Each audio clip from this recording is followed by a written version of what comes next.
Makanan cemilan atau makanan ringan adalah favorit bagi semua kalangan, baik yang muda, tua, bahkan anak kecil. Dengan kelebihan yang praktis, mudah dibawa kemana-mana, selalu ada di setiap saat, dan juga mampu menghilangkan rasa lapar. Maka cemilan dipilih sebagai alternatif makanan yang paling dicari oleh banyak orang. Tetapi tahukah Anda bahwa di dalam kandungan makanan cemilan tersebut terdapat bahan yang berbahaya untuk kesehatan baik anak-anak maupun orang dewasa? Untuk itu, pada kesempatan kali ini saya akan memberikan penjelasan apa saja bahan berbahaya yang ada pada cemilan anak. Yang pertama, pewarna makanan. Pewarna makanan terletak pada bagian komposisi makanan yang tertera pada tulisan seperti tartazin, quinolin, kuning FCF, karmoisin, ponceu, dan erythrosin. Pewarna makanan sendiri terbagi menjadi dua, yaitu pewarna makanan alami dan pewarna makanan sintetis atau kimia. Pewarna alami terbuat dari bahan alami seperti tumbuhan, hewan, dan mineral. Ada beberapa pewarna makanan alami yang diperbolehkan seperti kurkumin, riboflavin, karmin, dan ekstrak kokinel, karbon tanaman, beta karotin, ekstra anato, karotenoid, merah bit, dan titanium dioksida. Untuk konsumsi pribadi, sebaiknya tidak harus menggunakan pewarna sintetis. Ada banyak sekali bahan-bahan alami yang dapat berfungsi sebagai pewarna. Namun, harus disadari bahwa kelemahan pewarna alami, apalagi yang diekstrak secara manual, adalah intensitas. Warna yang kurang pekat, warna yang mudah luntur dan aroma, serta bahan asli yang sering kali terikut bersama warnanya. Ada beberapa bahan alami yang bisa digunakan untuk memperoleh warna dari bahan alami seperti: yang pertama, warna hijau bisa didapatkan dari daun pandan, daun suji, sawi hijau. Yang kedua, warna merah keunguan bisa didapatkan dari buah bit, bayam merah. Yang ketiga, warna biru bisa didapatkan dari bunga telang. Yang keempat, warna kuning bisa didapatkan dari kunyit. Yang kelima, warna orange bisa didapatkan dari wortel. Sedangkan pewarna sintetis atau kimia diperbolehkan, namun dibatasi penggunaannya seperti tartazin, kuning quinolin, kuning FCF, karmosin, dan lain sebagainya. Pewarna makanan sintetis tersebut diperoleh secara kimia dengan mencampurkan dua atau lebih zat menjadi satu zat baru. Selain itu, ada pewarna makanan yang paling berbahaya yang dapat mengganggu kesehatan. Walaupun sebenarnya pemerintah sudah memberikan daftar pewarna yang boleh digunakan dalam makanan, tetapi kenyataannya masih ada saja pewarna yang bukan untuk makanan dicampurkan ke dalam makanan. Dua di antaranya yang sering ditemukan di Indonesia adalah rhodamin B dan melamine yellow. Rhodamin B merupakan pewarna sintetis yang berbentuk serbuk kristal dan berwarna hijau atau ungu kemerahan. Biasanya pewarna ini digunakan untuk mewarnai tekstil, kertas, dan produk kosmetik. Namun tak jarang rhodamin B justru dicampurkan ke dalam makanan seperti kerupuk dan jajanan kue serta minuman. Pewarna ini diduga dapat menyebabkan kanker, namun masih diperlukan penelitian lebih lanjut untuk memastikan perkiraan tersebut. Sedangkan methanol yellow adalah pewarna sintetis berbentuk serbuk, berwarna kuning kecoklatan dan larut dalam air dan alkohol. Pewarna yang satu ini umumnya digunakan sebagai pewarna tekstil, kertas, tinta, plastik, kulit, cat, dan sebagainya. Makanan atau minuman yang dicampur dengan methanol yellow biasanya akan berwarna kuning mencolok dan terdapat titik warna atau warna tidak rata. Pewarna ini bisa dijumpai pada aneka jajanan seperti kerupuk, mie, tahu, dan gorengan. Bila dikonsumsi, methanol yellow dapat menyebabkan iritasi saluran cerna, mual, muntah, sakit perut, diare, demam, lemah, dan hipotensi. Mengkonsumsi methanol yellow dalam jangka panjang dikhawatirkan dapat mempengaruhi sistem saraf pusat dan menyebabkan kanker kandung kemih. Yang kedua, pemanis buatan. Banyak dari produsen makanan lebih menggunakan pemanis buatan daripada gula asli karena bahan bakunya yang lebih murah. Jika terjadi tulisan aspartam, sakarin, sukralosa, asam sulfatka pada komposisi makanan ringan, berarti cemilan tersebut mengandung pemanis buatan. Aspartam adalah pemanis buatan yang paling banyak digunakan dalam industri makanan. Cirinya sangat mudah, yaitu jika makanan mengandung aspartam biasanya akan memberikan rasa yang tidak pahit, tetapi dengan kemanisan sangat tinggi. Bahkan tingkat kemanisannya setara 60 sampai dengan 220 kali gula murni. Sakarin memiliki kandungan yang lebih tinggi dari aspartam. Sakarin punya tingkat kemanisan 300 sampai dengan 500 kali dari gula pasir. Walaupun boleh digunakan, tetapi penggunaan sakarin menurut BPOM harus dalam takaran wajar, karena bisa menyebabkan obesitas.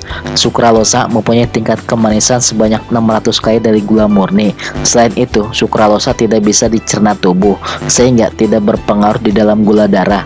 Sukralosa juga tidak merusak gigi dan dapat diolah dalam suhu tinggi tanpa mengurangi rasa manisnya. Sedangkan siklamat merupakan pemanis buatan yang sempat dilarang penggunaannya di beberapa negara, tetapi di Indonesia masih diperbolehkan untuk produk pangan dalam batas tertentu. Tingkat kemanisannya pun setara 30 kali dari gula pasir. Sesuai dengan keputusan Badan BPOM tahun 2004 pasal 22, pemanis buatan digunakan untuk makanan rendah kalori dan makanan tanpa penambah gula. Selain itu, pemanis buatan ini sebenarnya hanya untuk penderita diabetes mellitus.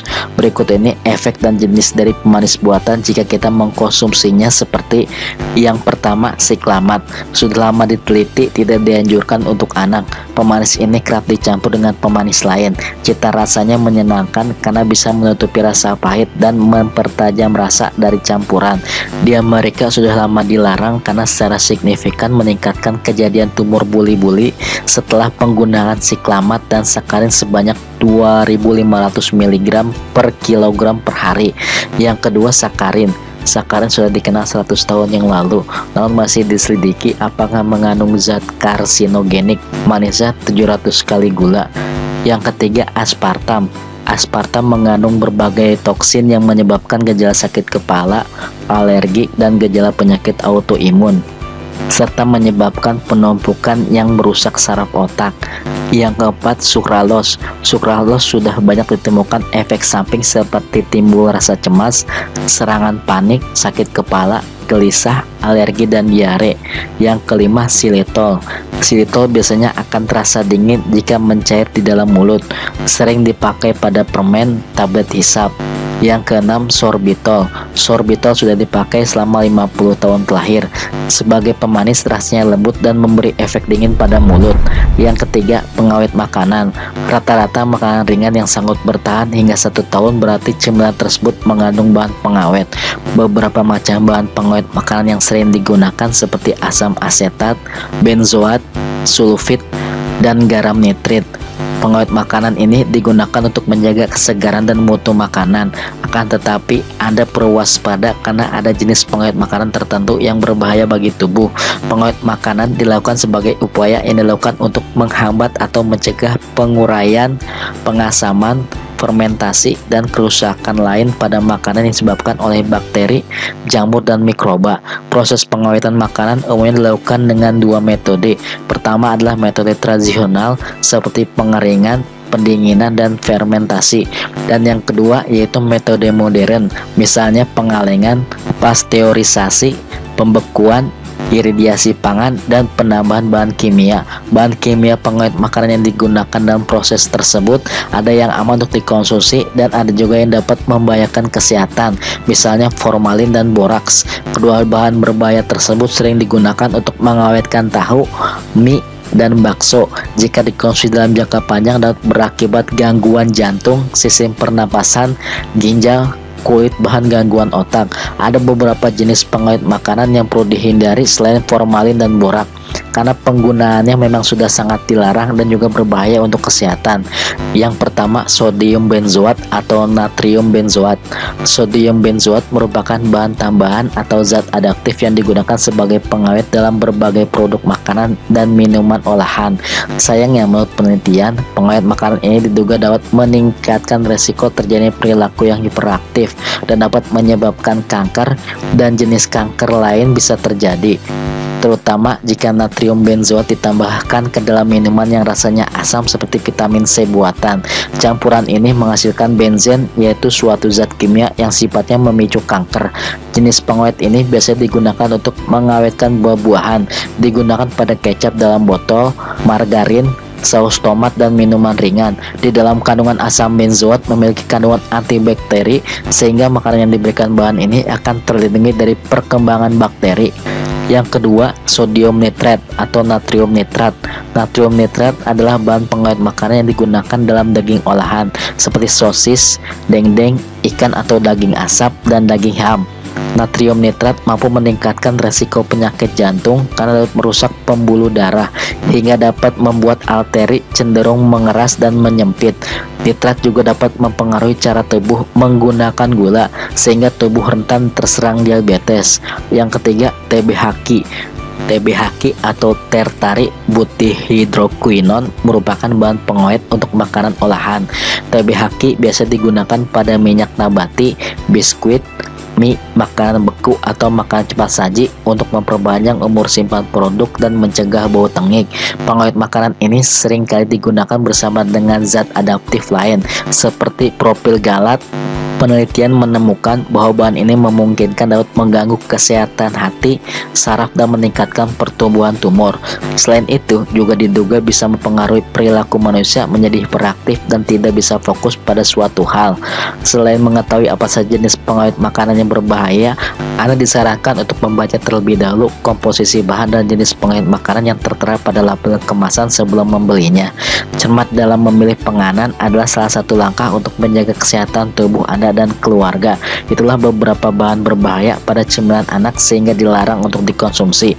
Untuk memastikan apakah cemilan anak mengandung bahan berbahaya, orang tua dapat mengeceknya langsung pada kemasan produknya. Semoga informasi ini bermanfaat untuk Anda semua. Jangan lupa untuk like, share, dan subscribe channel ini untuk mendapatkan notifikasi video terbaru dari saya. Terima kasih.